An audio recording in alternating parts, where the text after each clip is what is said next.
என் பேரு ஸ்ரீராம். நான் ஒரு பொறியியல் பட்டதாரி. நான் இங்க ஒரு கேள்வி கேட்க விரும்புறேன். தசரதனுக்கு 3 மனைவிகள் இருந்தாங்கன்னு நீங்க சொன்னீங்க. ராமாயணத்தை பொறுத்த வரைக்கும் அவர் 3 மனைவிகளுக்கும் சம உரிமை கொடுக்க முயற்சி பண்ணும்போது இறந்துட்டாருன்னு நமக்கு தெரியும். ஒருவேளை இது இறைவனுடைய சோதனையான்னு உங்களால சொல்ல முடியுமா? மனைவிகளுக்கு இந்த சோதனை பொருந்துமா? ஏன்னா அவங்கதான் இதனால பாதிக்கப்பட்டாங்க. இந்த சோதனையில தோக்குறவங்களோட மனைவிய யார் பாத்துக்க போறாங்க? அப்படி நடந்தா அவங்களோட நிலைமை என்ன ஆகும்? இது சரிதானா? தசரத மகாராஜாவிற்கு ஒரு மனைவிக்கு மேல் இருந்தார்கள் என்று சகோதரர் கேள்வி கேட்டார். அவர்களை சமமாக நடத்த முயற்சிக்கும் பொழுது அவர் இறந்து விட்டார் என்றார். அது ஒரு சோதனை. கஷ்டப்படுவது சோதனை என்று குரான் சொல்கிறது. நான் படிக்கும் பொழுது, என்னுடைய MBBS பரீட்சைக்காக படிக்கும் பொழுது நான் கஷ்டப்பட்டேன். 10 லட்சம் ரூபாய் கொடுத்தால் கூட மறுபடியும் அந்த பரீட்சையை என்னை எழுத சொன்னால் நான் எழுத மாட்டேன். ஏனென்றால் அந்த அளவுக்கு நான் கஷ்டப்பட்டேன் ஒரு பட்டத்திற்காக. கஷ்டங்கள் அனைத்துமே ஒரு சோதனை தான். எந்த பெண்ணாக இருந்தாலும் அவள் சோதனையை மீறி ஒரு நல்ல மனைவியாக இருந்து எல்லாம் வல்ல இறைவனின் கட்டளைகளை பின்பற்றினால், தன் கடமைகளை செய்தால், கணவன் பின்பற்றாவிட்டாலும் பரவாயில்லை, அவள் சோதனையில் வெற்றி பெறுவாள். கணவன் தோற்று விடுவான். சகோதரரே, இந்த வாழ்க்கை ஒரு சின்ன பகுதி. ஒரு சராசரி மனிதன் 50 ஆண்டுகள் உயிர் வாழ்வான், அல்லது 40 ஆண்டுகள். சிலர் 20 வயதிலும் 80 வயதிலும் இறப்பார்கள். சராசரியாக 60 வயது வரை மனிதன் வாழ்வான். ஆனால் இந்த வாழ்க்கையை மறுமை வாழ்க்கையோடு ஒப்பிட்டால் அது மிக மிக மிக மிக மிக சின்ன பகுதியாக இருக்கும். மறு வாழ்க்கைக்கு ஒப்பிடும் போது சின்ன பகுதியாக தெரியும். இந்த வாழ்வில் வலியை கொடுப்பேன் என்று நான் சொன்னால், மறு வாழ்க்கையில் ஆனந்தத்தை கொடுப்பேன் என்று சொன்னால் என்ன சொல்வீர்கள்? பரவாயில்லை, எனக்கு வலியை கொடுங்கள், மறுவாழ்வில் தேவையானது கிடைக்கும் என்பீர்கள். ஒரு நல்ல வியாபாரி கஷ்டம் வலியை பற்றி எனக்கு கவலை இல்லை என்பான். பரீட்சைக்கு முன்பாக நாம் கஷ்டப்படுவோம், தூங்கக்கூட மாட்டோம். ஏன்? பரீட்சையில் தேர்ச்சி பெற. அதே போல் ஒரு மனைவி கஷ்டத்தையும் சோதனையையும் அனுபவித்தால், அதையும் மீறி அவள் குரானின் கட்டளைகளை பின்பற்றினால் அவள் சொர்க்கத்திற்கு செல்வாள். கணவன் பின்பற்றவில்லை என்றால் சொர்க்கத்திற்கு செல்ல மாட்டான், பின்பற்றினால் செல்வான். இதுதான் உங்கள் கேள்விக்கு பதில். அடுத்த கேள்வியை என் வலதுபுறத்தில் இருப்பவர் கேட்பார். இன்னொரு கேள்வியை கேட்க விரும்புகிறேன் சகோதரரே. சில மக்கள், மத ரீதியான மக்கள் இறைவனின் பெயர் சொல்லி அழைக்கிறார்கள். இன்னும் சில பேர் சூப்பர் பவர் என்கிறார்கள். அதோடு விஞ்ஞானிகள் காஸ்மிக் எனர்ஜி என்கிறார்கள். பாராசைக்காலஜி இதை சூப்பர் கான்ஷியன்ஸ் என்று கூறுகிறது. அப்படி சூப்பர் கான்ஷியன்ஸ் என்றால் இந்த பாராசைக்காலஜி சப்ஜெக்டே கடவுள் இருக்கிறார் என்பதை உறுதி செய்கிறது. சகோதரரே, நான் என்ன சொல்ல விரும்புகிறேன் என்று சொன்னால், தங்களுடைய கேள்வியை பொறுமையாக கேட்க முடியுமா? சரி.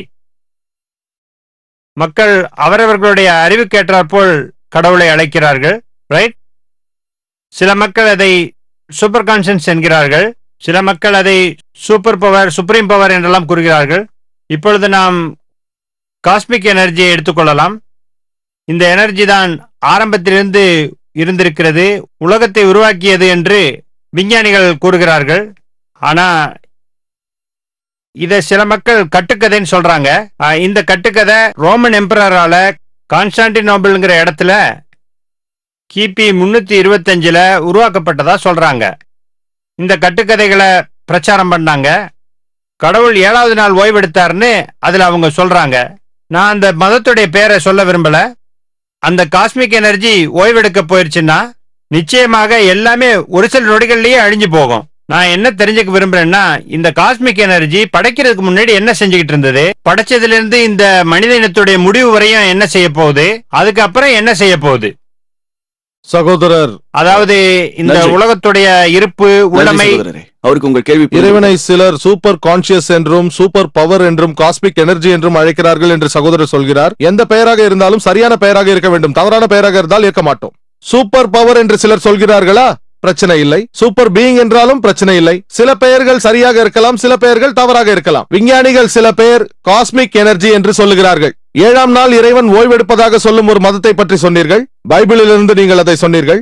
ஆதியாகமம் அதிகாரம் 2 வசனம் 2, எல்லாம் வல்ல இறைவன் 7ஆம் நாள் ஓய்வெடுத்தார் என்று சொல்லுகிறது. காஸ்மிக் எனர்ஜி ஓய்வெடுத்தால் எல்லாமே அழிந்துவிடும், நான் ஏற்றுக்கொள்கிறேன்.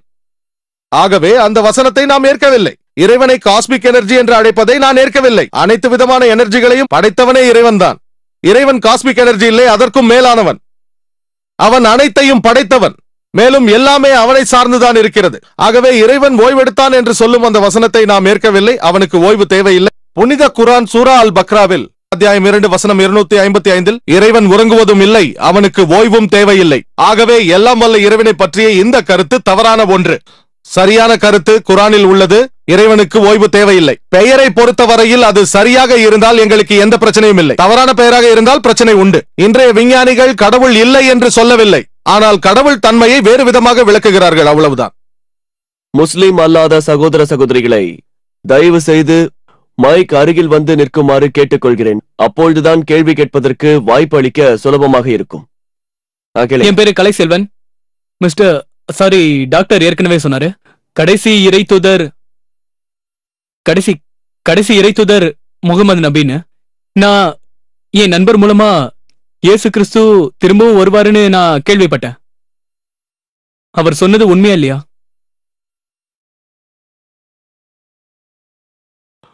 நபிகள் நாயகம் அவர்கள் கடைசி இறை தூதர் என்று சொல்லப்படுகிறது. ஆனால் இவரது நண்பர் இயேசு கிறிஸ்து மறுபடியும் வருவார் என்று சொல்லியிருக்கிறார். பைபிளிலும் இதை பற்றி குறிப்பிடப்பட்டிருக்கிறது. குரானிலும் அநேக வசனங்களில் இது சொல்லப்பட்டிருக்கிறது. சூரா மாய்தா அத்தியாயம் 5 வசனம் 116 மேலும் 70 சஹீஹான ஹதீசுகள் உள்ளன. இயேசு கிறிஸ்து மறுபடியும் வருவார் என்று சொல்லப்பட்டிருக்கிறது. ஆனால் இயேசு கிறிஸ்து மறுபடியும் வருவதற்கான காரணம் என்னவென்றால், இயேசு கிறிஸ்து அவருக்கு சாந்தி உண்டாகட்டும், இறைவனின் இறை தூதர்களில் இயேசுநாதர் ஒருவரையே அவரை பின்பற்றுபவர்கள் தவறாக அவரை கடவுள் என்று எண்ணினார்கள். வேறு எந்த இறை தூதரையும் அவரை பின்பற்றுபவர்கள் கடவுள் என்று எண்ணவில்லை.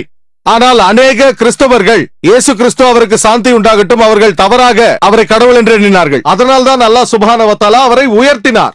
அவர் மறுபடியும் வருவார் என்று திருக்குரானில் அல்லாஹ் சொல்கிறான். சூரா மாய்தா அத்தியாயம் 5 வசனம் 116 உன்னை வணங்கும்படி அவர்களுக்கு நீ கட்டளையிட்டாயா என்று இறைவன் கேட்கும் கேள்விக்கு, இறைவா நான் அப்படி சொல்லவில்லை, எனக்கும் உங்களுக்கும் ஆகிய ஒரே இறைவனையே வணங்க வேண்டும் என்று சொன்னேன் என்பார். மறுபடியும் வரும்பொழுது நான் என்னை வணங்கும்படி சொல்லவில்லை, ஒரே இறைவனை வணங்கும்படி சொன்னேன் என்று சாட்சி அளிப்பார். அவர் மறுபடியும் வரும்பொழுது புது சட்டத்தை கொண்டு வரப்போவதில்லை. அவர் மறுபடியும் வரும்பொழுது நபிகள் நாயகத்தின் சமூகத்தை சேர்ந்தவராக இருப்பார். அவர் குரான் ஹதீஸ் சட்டங்களையே பின்பற்றுவார். புதிதாக எதையும் உபதேசிக்க மாட்டார். நான் தெய்வத்தன்மையை கற்பித்ததாக நீங்கள் தவறாக எண்ணிவிட்டீர்கள் என்று கிறிஸ்தவர்களுக்கு உபதேசிப்பார். குரான் மற்றும் ஹதீசுகளை பின்பற்றுவார். நீங்கள் கடைசி இறைத்தூதர் முகமது நபி என்று கூறினீர்கள். ஆனால் திரும்பவும் இயேசு கிறிஸ்து மறுபடியும் வரும்பொழுது புதிதாக எதையும் உபதேசிக்க போவதில்லை. இறை தூதர் என்றால் செய்தியோடு வர வேண்டும். அவர் ரசூலாக வரப்போவதில்லை. நான் தெய்வத்தன்மையை கற்பிக்கவில்லை என்று கிறிஸ்தவர்களுக்கு சொல்ல வருவார். புதிதாக எதையும் சொல்ல மாட்டார். 2000 வருடங்களுக்கு முன்பு அவர் கொண்டு வந்த செய்தி இஞ்சில் ஆகும். அது தூய்மையை இழந்து விட்டது. அதை சீர் செய்ய நபிகள் நாயகம் வந்தார்கள். இறை தூதர் இயேசு கிறிஸ்து மறுபடியும் வரும்பொழுது அவர் குரானின் செய்தியையே பின்பற்றுவார், நபிகள் நாயகத்தின் செய்தியையும் பின்பற்றுவார். இறைவனின் கடைசி தூதர் என்ற அந்தஸ்து நபிகள் நாயகம் அவர்களுக்கே உள்ளது. அவருக்கு சாந்தி உண்டாகட்டும். உங்கள் கேள்விக்கு இதுதான் பதில். அடுத்த கேள்வி சகோதரிகள் பகுதியிலிருந்து. சலாம் அலைக்கும். நான் சாஜிதா, சாஃப்ட்வேர் இன்ஜினியர். நான் இஸ்லாத்துக்கு மாறியவள். நான் ஒரே ஒரு கேள்விதான் கேட்க விரும்புகிறேன். அது மனித நேயத்தை சம்பந்தப்படுத்தியது. நான் பேசும் தலைப்பு மனித நேயத்தின் அமைதியை பற்றி. உடல் உறுப்பு தானத்தை பற்றி திருக்குரானில் எங்கேயாவது குறிப்பிடப்பட்டுள்ளதா? அப்படி குறிப்பிட்டிருந்தால் அதற்கு அனுமதி உண்டா? நாம் ஏன் அதற்கு அனுமதிக்கப்படுவதில்லை? உடல் உறுப்புகளை தானம் செய்வதை பற்றி குரான் என்ன சொல்கிறது என்று சகோதரி கேட்கிறார். உடல் உறுப்புகளை தானம் செய்யலாமா கூடாதா என்று குரானிலோ ஹதீசுகளிலோ நேரடியாக எந்த குறிப்பும் இல்லை. ஆகவே எல்லா அறிஞர்களும் ஒன்று சேர்ந்து பல மாநாடுகளை நடத்தினார்கள். மக்காவிலும், ரியாதிலும், மலேசியாவிலும். அங்கு எல்லா அறிஞர்களும் ஏற்றுக்கொண்ட விஷயம், உறுப்புகளை தானம் செய்வதோ உறுப்புகளை மாற்றி அமைப்பதோ தவறில்லை. ஆனால் 3 நிபந்தனைகள் உள்ளன. முதலாவதாக, உடல் உறுப்பை தானம் செய்யும் நபருக்கு ஆரோக்கியத்தில் எந்த பாதிப்பும் வரக்கூடாது. என்னால் இருதயத்தை தானம் செய்ய முடியாது. மீறி செய்தால் நான் இறந்து விடுவேன். மருத்துவர்கள் சொல்கிறார்கள், 2 சிறுநீரகங்களில் 1 இருந்தால் போதும் என்று. எனது தாய்க்கு 2 சிறுநீரகங்களும் செயலிழந்து விட்டால் 1ஐ தானம் செய்யலாம். அவரும் உயிரோடு இருப்பார், நானும் உயிரோடு இருப்பேன். முதலாவதாக, உறுப்பு தானம் செய்யும் நபருக்கு ஆரோக்கியத்தில் எந்த பாதிப்பும் ஏற்படக்கூடாது. இரண்டாவதாக, உறுப்பு தானம் பெறுபவருக்கு அது மிகப்பெரிய உதவியாக இருக்க வேண்டும். மூன்றாவதாக, பணத்திற்காக யாரும் உறுப்புகள் தானம் செய்யக்கூடாது, உறுப்புகளை விற்கக்கூடாது. இந்த நிபந்தனைகளுக்கு உட்பட்டு உங்கள் உறுப்புகளை தானம் செய்யலாம் அல்லது தானம் பெறலாம் என்று அறிஞர்கள் நமக்கு கூறுகிறார்கள். உங்கள் கேள்விக்கு இதுதான் பதில்.